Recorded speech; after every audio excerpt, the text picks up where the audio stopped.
This is my 2021 JL Rubicon EcoDiesel.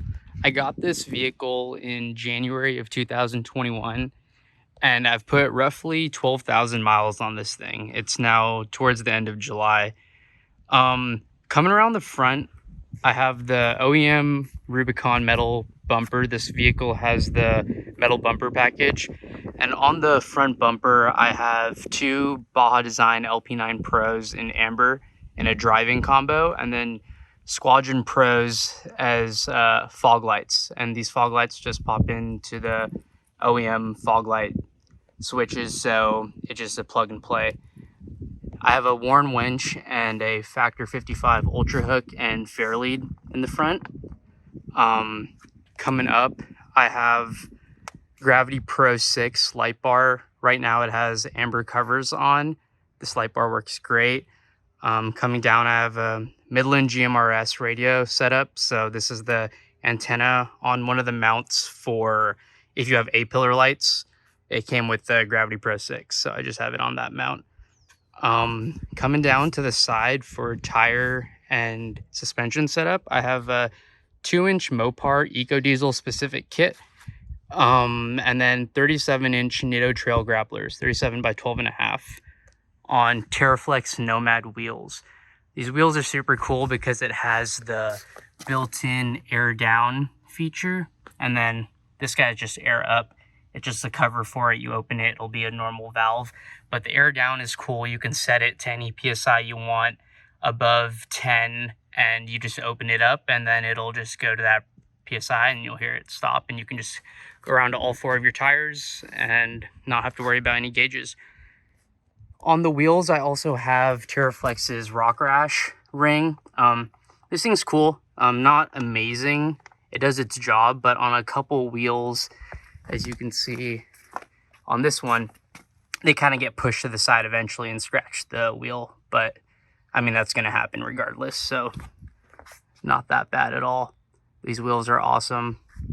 Coming up around the side of the vehicle, you can see there is some slight body damage. This is from old sluice on the Rubicon. The rock rails have gotten some use too. Moving down to the skid plates, I have full aluminum rock hard 4x4 skids, as well as rock hard 4x4 front control arm skids and rear control arm and shock tower skids, as well as Rancho diff skids for the rear and the front. These things are great. As you can tell, the skids do definitely get a lot of use. Yeah, no complaints. That one needs to get bent back slightly. Coming around to the rear of the vehicle, it's the OEM metal bumper. Honestly, this thing isn't too great. It does flex when it gets impacted from the bottom, so it has pushed into both opposite corners, creating a little bit of body damage on the vehicle. This side's a little bit worse. Kind of a bummer. It's supposed to protect the car, but it's okay. This thing will be getting swapped out. And then I have the Mopar tire reinforcement with a Terraflex tire relocation, and this thing has the built-in camera. Works great. Coming up is the Pioneer platform roof rack. It's the same basically thing as they had for the JK. This thing works great. I'll show you in a second on the inside where it mounts, but up there I have max tracks and some extra fuel, as well as a KC chase light. Also on the sides, I have trail racks that are holding up some storage rotor packs right now, but these trail racks are pretty cool. You can kind of mount anything you want to them, and they just kind of go on the rain gutter and then underneath your hardtop. One thing I didn't do, which I strongly advise, is put some sort of tape or something in between where it makes contact with your vehicle and the metal, because it does scuff up your paint. I don't plan on taking these off, but underneath on all, I guess, 8 corners now where it makes contact with the vehicle, the paint is scuffed up. Know that if you're going to mount these. Otherwise, they work great. Don't move. That's basically the exterior. It is an EcoDiesel, so it has the big DEF tank and exhaust. This is my DEF skid. As you can tell, it's kind of crooked because it's been banged a lot. It's actually even broken at the weld. I'm gonna reach out to Rock Hard and see if they will send a replacement out for this. And you can see it bent up a little bit at the mount. Oh yeah, I have Lux lighting rock lights as well. 8 lights around the bottom of the car. These things are great, magnetic, super easy to install. Highly recommend. Coming around the back, I have the goose gear just for the rear trunk platform. And then I just took the OEM latches out, put them on this, so it just fits what I mount normally to it. Outback Adventures table. This thing works amazingly well. And then back here, just a fire extinguisher. I got this high lift jack mounted with my shovel and axe, and then there's a little saw, knife. And yeah, this mount's actually super cool. It's from, I'm forgetting the name right now, I'll put it in the video, but pretty solid rack. It does rattle a little bit, but I don't really mind. Up here, we also have some lights. This is, I'm forgetting the company right now, I'll also put it in the video, but super cool. It has work lights, which come in from here and in here. It doesn't look very bright, but it is pretty damn bright.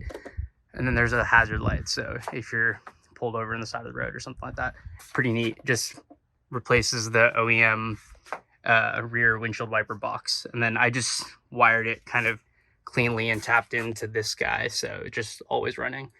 I have a little flashlight mounted in the rear. This is part of the Pioneer Rhino Rack backbone system, so it kind of goes into where your hardtop goes. You can still take off the hardtop. It's way heavier, requires a couple people, a little bit more annoying, but still possible.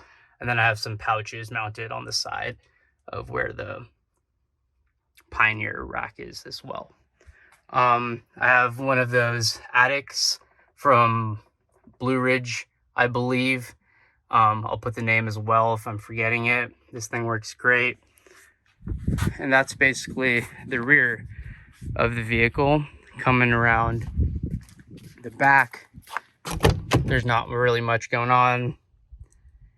First aid, some multi-tool that's not in here right now, extra CB radio, some cables, and that's basically it for the rear. Nothing crazy.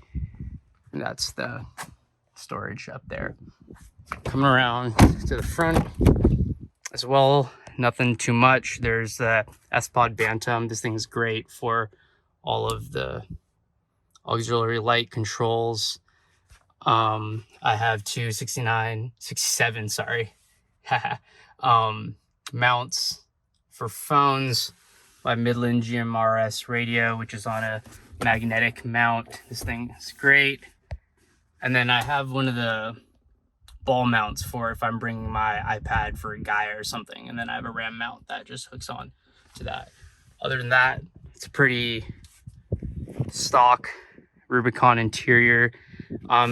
This thing's fully loaded except for the tow package and those auxiliary switches right there. So everything else is basically typical Rubicon. Yeah, so there'll be a lot of changes happening to this thing over the next couple months, a lot of parts coming in. So stay tuned for build updates, and there will be another one coming up. Thanks for checking it out.